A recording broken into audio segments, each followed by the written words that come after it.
오늘 하나님 말씀 마태복음 26장 1절부터 16절까지 말씀입니다.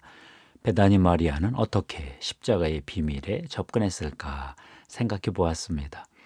예수 그리스도가 십자가에 못 박히시기 전 십자가의 비밀을 안 사람이 있을까요?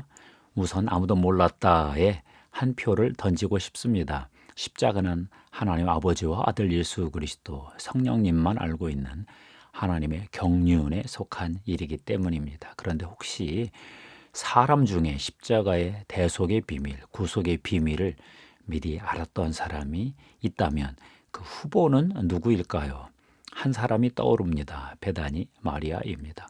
오라버니 나사로와 언니 마르다와 함께 베다니에 살았던 마리아. 그녀는 아마도 십자가 사건 직전에 십자가의 계시에 접근했을 가능성이 있다고 봅니다. 왜 그럴까요? 6월절 이틀 전 예수님은 네 번째로 십자가를 예고하셨습니다. 너희가 아는 바와 같이 이틀이 지나면 6월절이라 인자가 십자가에 못 박히기 위하여 팔리리라 하셨지요.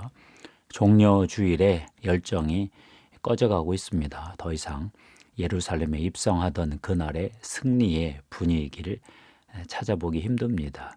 제자들은 예수님이 로마 제국으로부터 이스라엘 나라를 회복할 꿈을 안고 예루살렘에 들어왔습니다. 그런데 일이 희한하게 꼬여만 갑니다. 예수는 더 이상 표적과 이적을 일으키지 않으십니다. 예수님은 유대교 전통, 유대교 지도자들을 공격합니다. 유대 종교 지도자들은 예수 제거 프로젝트에 들어갔습니다. 예수님은 거사를 일으킬 것 같지가 않습니다. 제자들은 불안과 피로에 지쳐갑니다. 그렇게 예루살렘과 베다니를 오가며 남은 일주일이 지나가고 있습니다. 6월절 이틀 전 베다니 나병 환자 시몬의 집에서 잔치가 벌어졌습니다.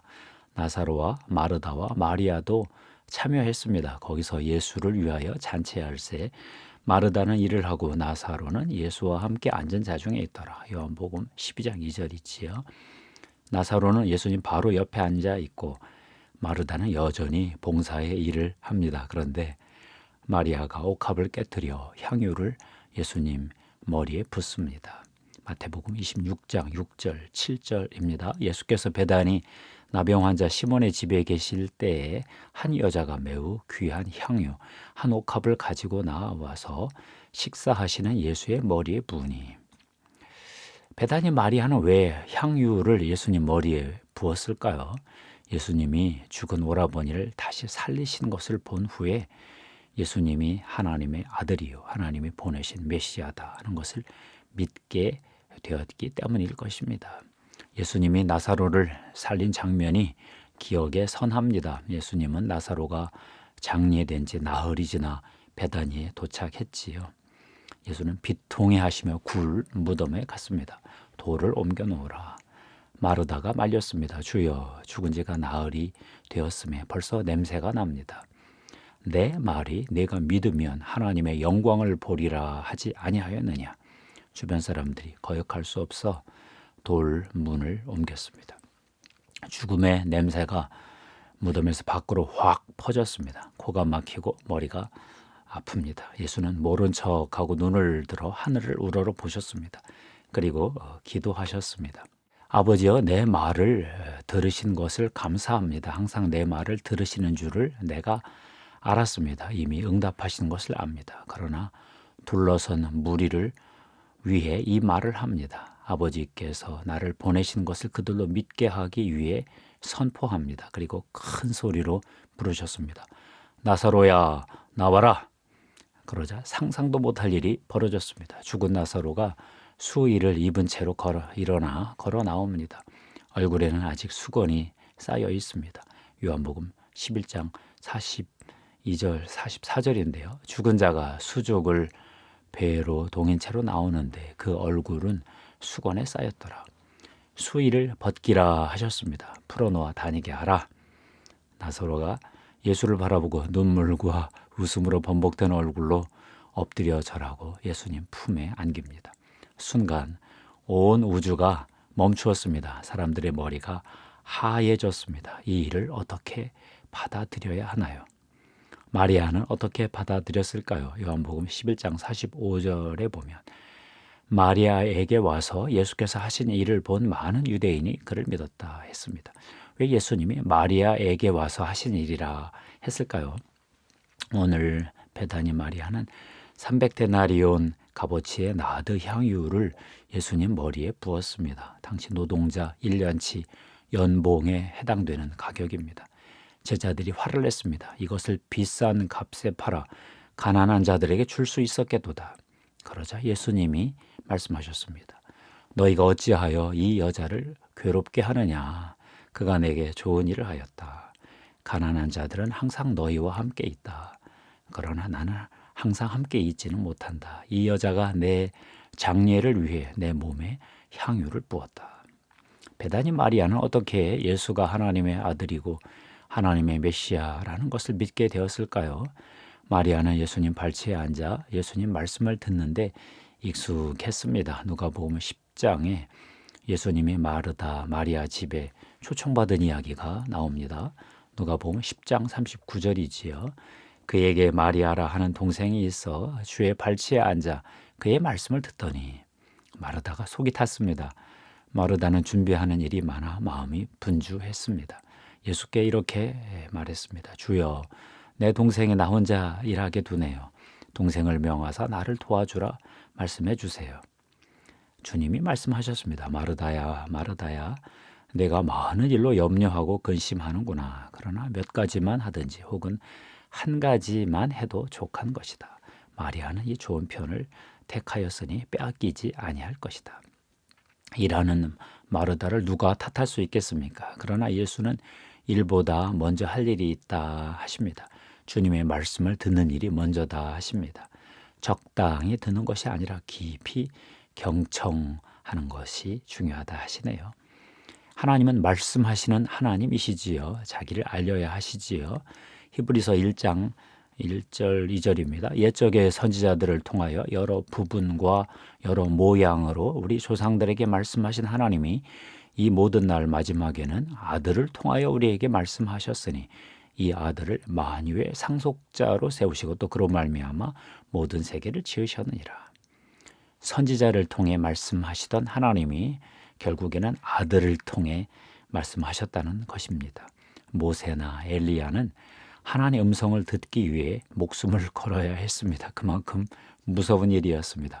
하나님을 보면 죽습니다. 그러니 듣기만 해야 합니다. 세밀한 음성을 듣습니다. 그런데 잘못 들을 가능성이 너무 많습니다. 인간의 소리, 마귀의 소리, 내 욕망의 소리를 뚫어야 하나님의 음성이 들립니다. 그런데 드디어 하나님의 아들이 인간의 몸을 입고 이 땅에 오셔서 인간의 말로 마리아에게 말씀하고 계십니다. 무슨 말을 하셨을까요? 하나님 나라를 말씀하셨을 것입니다. 하나님이 이 세상에서 앞으로 어떤 나라를 만들어 통치하시고 경영하실런지 말씀하셨을 것입니다. 베다니 마리아는 예수님의 입에서 나오는 말씀을 깊이 새겨 들었습니다. 발치에 가까이 앉아 경청했습니다. 이미 예수가 하신 놀라운 일들을 많이 보았습니다. 이 놀라운 이적과 기사의 의미를 알 필요가 있었습니다. 오빠 나사로를 살리신 것을 보고 최종 결론을 내렸습니다. 하나님의 아들이시다. 하나님이 보내신 메시아다. 그렇게 결론 내리고 평생을 준비한 향유 옥합을 깨뜨려 향유를 예수님 머리에 부었을 것입니다. 그러나 베다니 마리아가 모르는 게 하나 더 있었습니다. 하나님의 아들이신 것은 알았지만 그분이 하실 일은 몰랐습니다. 예수님이 십자가를 지고 죽는다는 말을 전해 들었으나 잘 이해가 되지 않습니다. 이번에 예수님이 한 번 더 설명해 주십니다. 이 여자가 내 몸에 이 향유를 부은 것은 내 장례를 위하여 함이니라. 26장 12절이죠. 온 천하에 어디서든지 이 복음이 전파되는 곳에서는 이 여자가 행한 일도 말하여 그를 기억하리라. 26장 13절 말씀이죠. 마리아는 이 말씀을 듣고 어떻게 했을까요? 평소에 하던 대로 이 말씀을 깊이 듣고 반복하여 묵상했을 것입니다. 내가 부은 향유가 예수님 몸을 장례했다는 말이 무슨 뜻일까? 돌아가신다는 얘기인데 왜 죽으시는 것일까? 혹시 오빠처럼 다시 살아나시는 것이 아닐까? 이미 예고도 하셨는데, 오빠는 예수님이 다시 살리셨는데 예수님이 죽으시면 누가 예수님을 살리실까?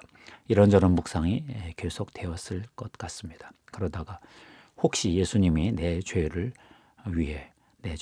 사하시기 위해, 나를 죽음에서 구원하시기 위해 십자가에서 죽으시는 것 아닌가 하고 깨달았을지도 모르겠습니다. 천국에 가서 물어보도록 합시다. 성경을 보면 하나님은 온갖 수단을 다 사용하여 인간에게 말씀을 걸어오셨습니다. 하나님의 소통의 통로는 무한했습니다. 하늘에서 나는 소리, 돌판에 기록된 문자, 설교와 예언, 기도응답, 시각적 예증, 조언과 합의, 생각, 꿈, 환상, 상징, 타인의 말, 피조물의 표적, 천사, 음악과 노래, 은사, 떡을 땜, 강물의 잠김, 상식, 죄의 자각, 양심의 감동 등을 사용하셨습니다. 심지어 말하는 나귀도 사용하셨지요. 우주가 온통 하나님의 음성으로 충만합니다. 무한한 주권을 가지신 분이 무한한 방식으로 소통하십니다. 문제는 우리가 하나님의 말씀을 들을 수 있느냐 하는 것인데요. 어떤 방법이 있을까요? 성경 안에서 성경을 통해 들어야 하겠지요. 공동체 안에서 지체들과 함께 들어야 하겠지요. 성령이 내 영의 양심에 하시는 말씀을 들어야 하겠지요.